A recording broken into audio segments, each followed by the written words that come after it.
आता ते गीत झालं बाजारी पोरी लोक बाजारी जायचंय या गाण्यासाठी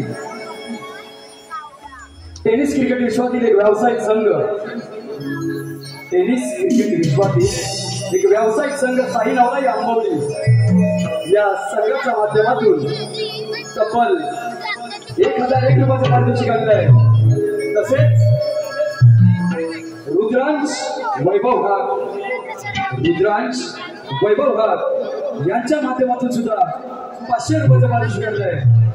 हे गाणं आमच्या कोकण कला मंचाच्या गायिका सौभाग्यवती माधवीताई शेपले या आमच्या कोकण कला मंचाच्या गायिका माधवीताई शेपले यांनी हे गाणं रंगमंचावरती मोड करायचं आहे। गाणं होतंय वन्स मोर। सिद्धेश्वर सोसायटीतील सर्व माता भगिनींना विनंती असेल या आमच्या ताईसाठी आमच्या वडिलांसाठी आणि तुमच्या कलाकारासाठी एकदा जोरदार टाळ्या होऊन जाऊ द्या। चला गाणं होतंय वन्स मोर। पुरी नो बाजारी जायचं